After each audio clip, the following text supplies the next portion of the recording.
Bom dia, pessoal. Tudo bem com vocês? Como vocês estão? Bem, como prometido, a gente também vai começar a fazer algumas pequenas lives aqui também no Insta. Então, essa live vai ficar gravada, vai ficar nos destaques da live. Então, é só dar uma olhadinha, tá bom? E para os próximos dias, a gente vai fazer lives pelo menos uma vez por semana, tratando de um livretinho que tem tanto a nos ensinar e que vai nos ajudar muito a trilhar esse caminho de formação pessoal. Amém? O livro, se vocês quiserem depois adquirir, é esse aqui, O Caminho, de São José Maria Escrivá, que vai estar invertido aqui para vocês.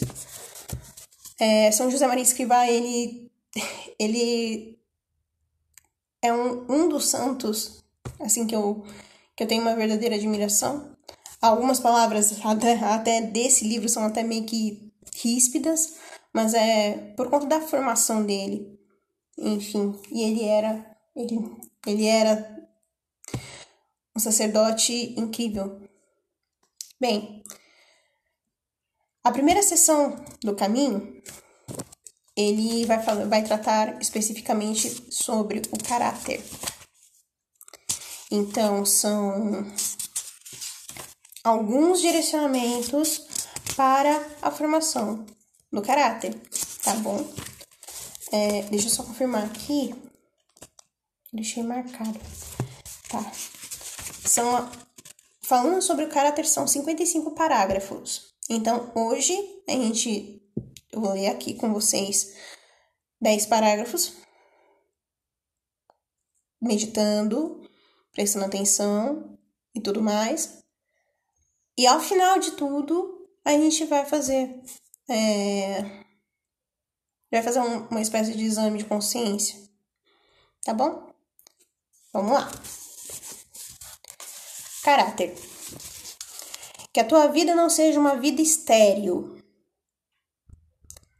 Ser útil. Deixa rastro. Ilumina seu resplendor da tua fé e do teu amor. Apaga com a tua vida de apóstolo o rastro viscoso e sujo que deixaram os semeadores impuros do ódio.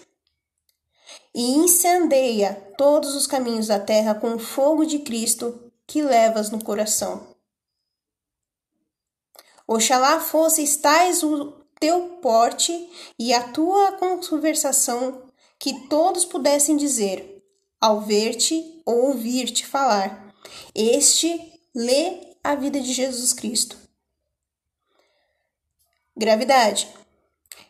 Deixa esses meneios e trejeitos de mulherzinha ou de moleque. Vou repetir. Gravidade. Deixa esses meneios e trejeitos de mulherzinha ou de moleque. Que o teu porte exterior seja reflexo da paz e da ordem do teu espírito. Não digas, eu sou assim. São coisas do meu caráter. São coisas da tua falta de caráter. Sê homem. Acostuma-te a dizer que não. Vira as costas ao infame quando te sussurra ao ouvido, para que hás de complicar a vida. Não tenha espírito de caipira, de lá do teu coração até que seja universal, católico.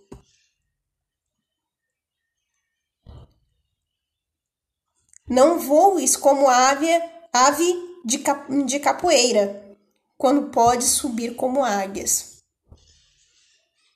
Serenidade. Por que te zangas? Se zangando-te, ofendes a Deus. Incomodas os outros, passas tu mesmo um mau bocado e, por fim, tens de acalmar-te? isso mesmo que disseste, dize-o noutro tom, sem ira, e ganhará força o teu raciocínio, e, sobretudo, não ofenderá a Deus. Não repreendas quando sentes a indignação pela falta cometida. Espera pelo dia seguinte, ou mais tempo ainda. E depois, tranquilo e com intenção purificada, não deixes de repreender.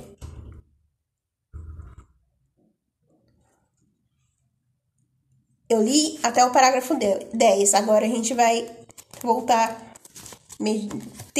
absorvendo um pouco desse conteúdo que o santo nos passou. No primeiro parágrafo, ele já é enfático. É o que vai abrir quando você for lendo o caminho, né, o livro todinho. É um livretinho. Quando você vai lendo o livro todinho, você percebe que ele é bem incisivo na fala dele. Então, com ele não tem aquela questão do meio termo. Ele fala e ponto. Quando ele nos diz aqui que a sua vida não seja uma vida estéril, o santo, ele nos exorta para aquilo que Deus pede de nós. O próprio Cristo pede de nós que nós demos frutos, conforme a nossa capacidade. Então, seja na nossa vida em comunidade, seja na nossa vida dentro de casa, seja na nossa vida na igreja, seja onde a gente estiver, Cristo nos pede para que nós sejamos frutuosos, ou seja, que nós sejamos férteis. Essa analogia com a fertilidade nada mais é do que nos apontar para aquilo que é o nosso objetivo de vida, que é alcançar o céu, alcançar as almas e levar essas almas conosco. Quando ele fala, deixa rastro, ilumina o resplendor da tua fé e do teu amor, é você deixar rastro de fé onde quer que você vá. Então, para aquelas pessoas que convivem contigo dentro de casa, na igreja, no trabalho, você precisa deixar rastro de fé. Sem isso, a sua vida, o seu testemunho enquanto cristão é vão. De todas as formas. Ainda no primeiro parágrafo, ele exorta para que nós, através da nossa vida enquanto apóstolos, apague todo o rastro deixado por outras pessoas que feriram as demais. Agora a pergunta, você de fato está apagando rastro ruim, rastros de ódio, de fúria, que deixaram na vida daqueles que você ama? Muitas vezes pode até não ser a gente, mas é a nossa vida, é o nosso testemunho que vai fazer com que essas pessoas, a ferida destas pessoas, sejam curadas.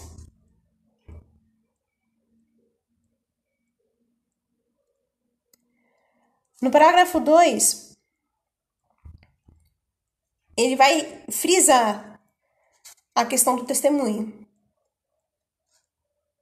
O que eu venho falando sempre no Tu e Elas. Se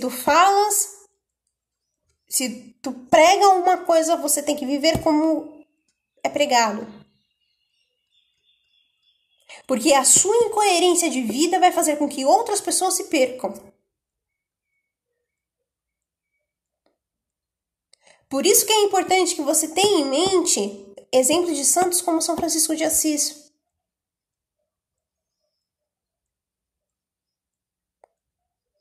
Não importa se as pessoas não estão testemunhando com a vida o Cristo, porque estão muito mais interessadas em aspectos sociopolíticos ou qualquer outro tipo de objetivo, e não estão preocupadas principalmente com a salvação das almas. Se a tua obra não é para a maior honra e glória de Deus, não vale nada. Esse é o ponto. No terceiro, ele exorta para a questão da maturidade. O que eu tenho falado direto nas lives do YouTube, o que eu tenho falado direto nas formações no conteúdo que eu tenho passado para os apoiadores do trabalho, do apostolado, é exatamente isso. Nós passamos do tempo de começarmos a buscar de fato, a vivermos uma maturidade plena. Não somente uma maturidade no aspecto temporal da nossa idade, mas sobretudo no aspecto espiritual. O seu comportamento de homenzinho, de molequinho, de mulherzinha, de menininha, é condizente ao seu estado de espírito. Se você se porta como um homem, se você se porta como uma mulher, de fato, e maduro, você acaba, de fato, expondo uma maturidade que não vem de ti, vem do próprio Deus. Que isso é a maturidade espiritual que vai nos conduzindo. Quanto mais nós nos afeiçoarmos ao Cristo, quanto mais nós nos afeiçoarmos à vontade dele para a nossa vida, muito mais nós amadureceremos enquanto pessoas.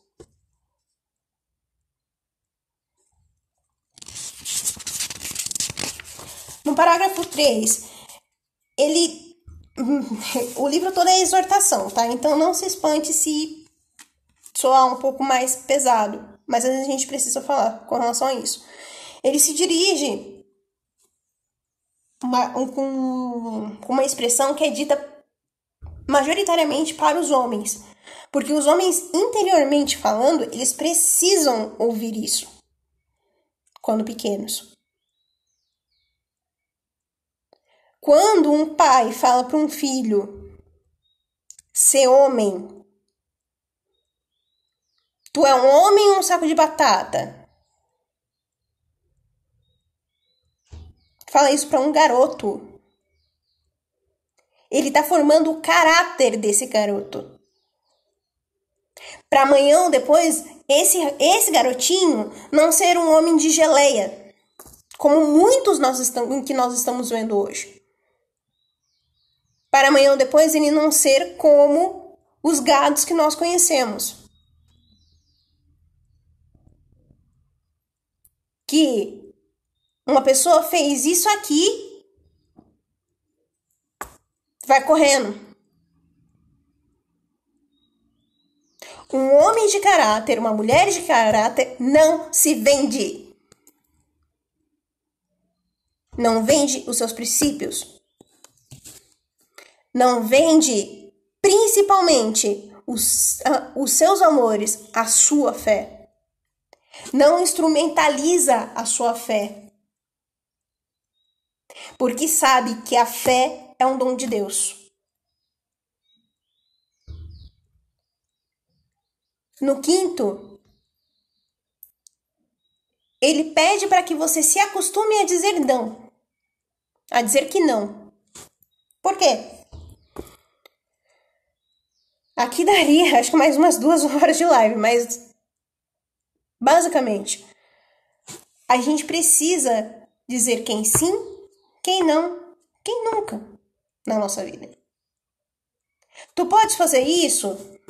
Não. Mas, não. Não estou dizendo aqui que você não deve ser solícito com aquelas pessoas que pedem a sua ajuda. Não é isso. Mas é necessário que você tenha esse discernimento. Como ele falou no parágrafo anterior, quando um homem não sabe se impor e dizer não, a relação dele com a sua futura esposa tende a ser uma relação cada vez mais imatura. O relacionamento é isso. O relacionamento é você dizer não para o outro quando necessário. E isso não é falta de caridade com o outro, muito pelo contrário. Às vezes a pessoa precisa ouvir esse não para que ela, opa, peraí, isso não tá certo. E volte pro prumo. É isso que muitas vezes a gente não vê, por exemplo, em pais hoje. Os pais hoje não sabem dizer não para os seus filhos, porque acham que vai ferir o coitadinho. Não é assim. Não é. Um ser humano, para ser formado, para ser forjado, ele precisa ouvir não. Nas suas relações de amizade, você precisa dizer não. Nos seus relacionamentos, você precisa dizer não. Por quê? Porque você vai ajudar a formar uma renca de gente mimada. Simples. O não ajuda a nós não sermos mimados. A entendermos que nem tudo é da nossa vontade no nosso tempo quando nós queremos. Esse é o ponto. Isso é o principal.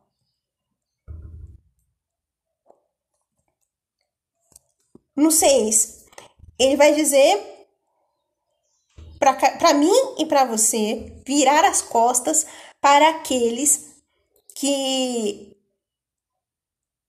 de alguma maneira falam, ah, não, deixa disso. Quando o santo ele fala aqui, para que hás de complicar a vida. Sabe aquelas pessoas que olham para você e falam assim, ah, mas pra que você vai se esforçar tanto? Para! Pra que você vai se desgastar tanto? Fulaninho nem faz isso. Você tá fazendo isso à toa. Fuja dessas pessoas. Essas pessoas mais vão te prejudicar do que te ajudar. Muito mais. No 7º, ele fala, não tenha espírito de caipira. Aqui, quando São José Maria Escrivá ele fala do espírito de caipira, são aquelas pessoas que andam cabisbaixas. O caipira aqui não é no sentido de, tá falando que caipira é gente baixa? Não, não é isso. Mas sabe aquelas pessoas que andam sempre arrastada? O caipira tem esse sossego que é próprio do povo caipira.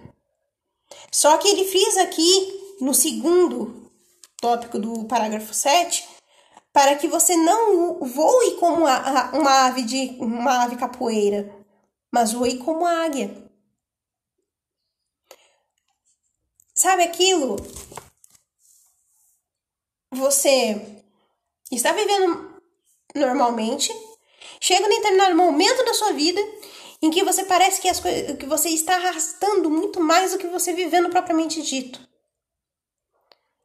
Aí é um momento em que você tem que parar, fazer um exame de consciência e ver se você não está carregando peso demais sobre os seus ombros. Porque é desejo de Deus que nós sejamos como águias, que mirem no céu. Não fique ciscando como galinha, comendo migalhas. É nesse sentido que o santo... Esse é um dos sentidos que a gente pode meditar esse parágrafo do santo. Ele quer que eu e você paremos de mendigar as migalhas. Paremos de mendigar por atenção, por reconhecimento, por amor. Paremos de mendigar as coisas venéreas, as coisas fúteis. E passemos a deixar o nosso olhar voltado para o céu. As águias não... Elas pode ver uma águia. É só imaginar uma águia, o porte da águia. Ela só desce quando estritamente necessário. Do contrário, ela só anda com o olhar ao alto.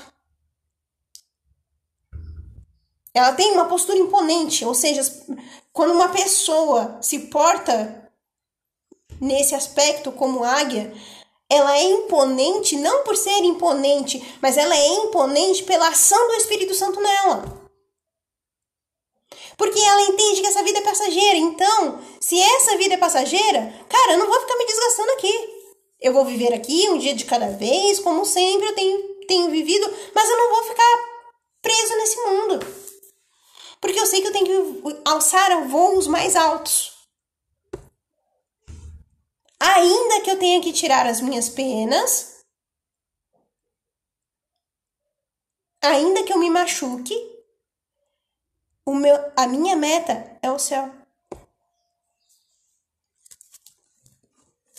8. Quando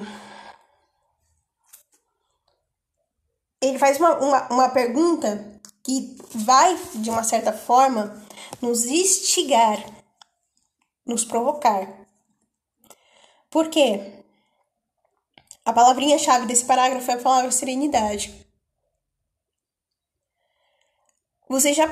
Nesse parágrafo ele até comenta, por que te zanga? Se zangando-te, você também ofende a Deus. Ele fala exatamente isso. Incomoda os outros, passa tu mesmo um mal bocado.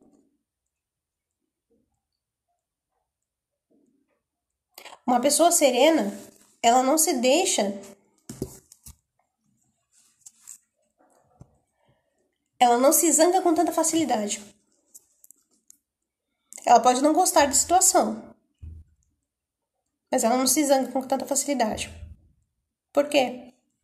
Ela sabe que dependendo da ação que ela tenha mediante aquela situação, ela vai acabar ferindo muito mais a Deus do que ao outro. E compreender, e ela acaba compreendendo assim, que, por via de regra,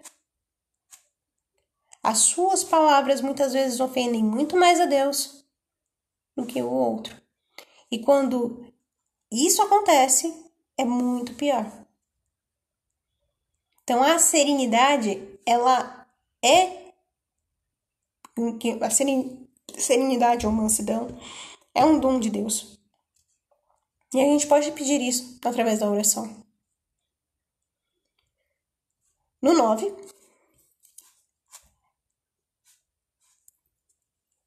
voltando ao ponto da serenidade, só que continuando no 9, ele frisa que é necessário que, primeiro, antes de qualquer situação, ao invés de você chegar numa situação de conflito e gritar com a pessoa, ou querer, enfim, ter razão sobre a pessoa e tudo mais, silencia.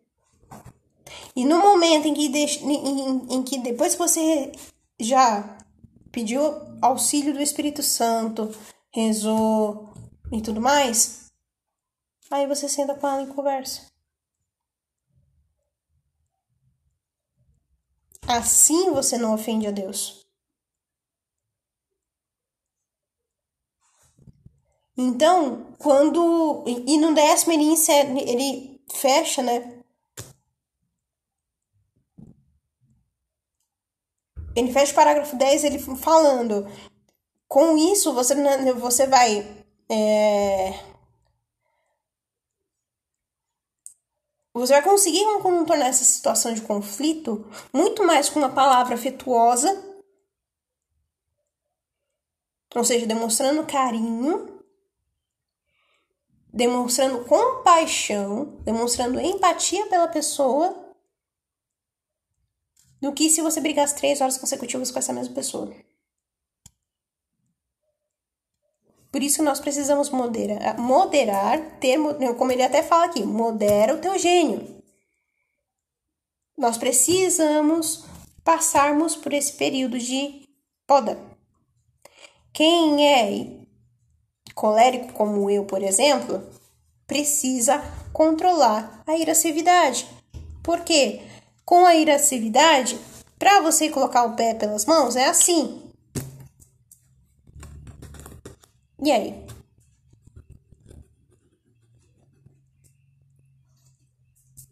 Isso tudo é formação de caráter.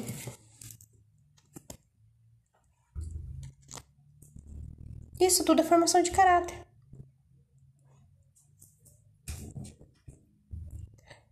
Só que aí a gente entra no seguinte ponto, retomando um pouquinho do que ele falou no parágrafo 4º. Quando nós vivemos falando repetidamente que, isso é culpa do meu caráter, eu nasci assim, eu vou ser assim, a síndrome de Gabriela que o pessoal fala, tem um porém. Uma pessoa com a síndrome de Gabriela, ela não sai do lugar. Ela não consegue sair do lugar.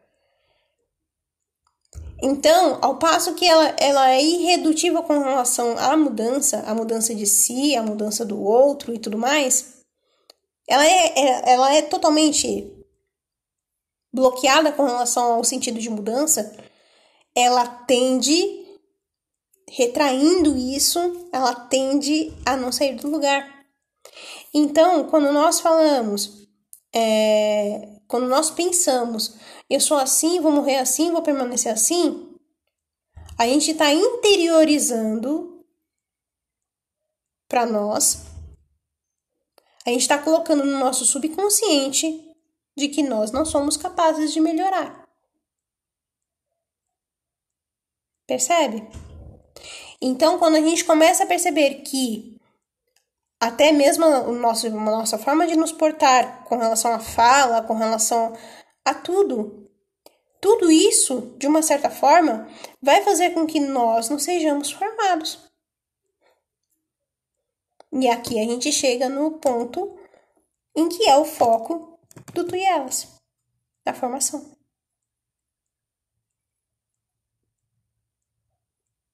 Então, que hoje, esses 10 parágrafos, eles nos ajudem principalmente a ter um choque de realidade.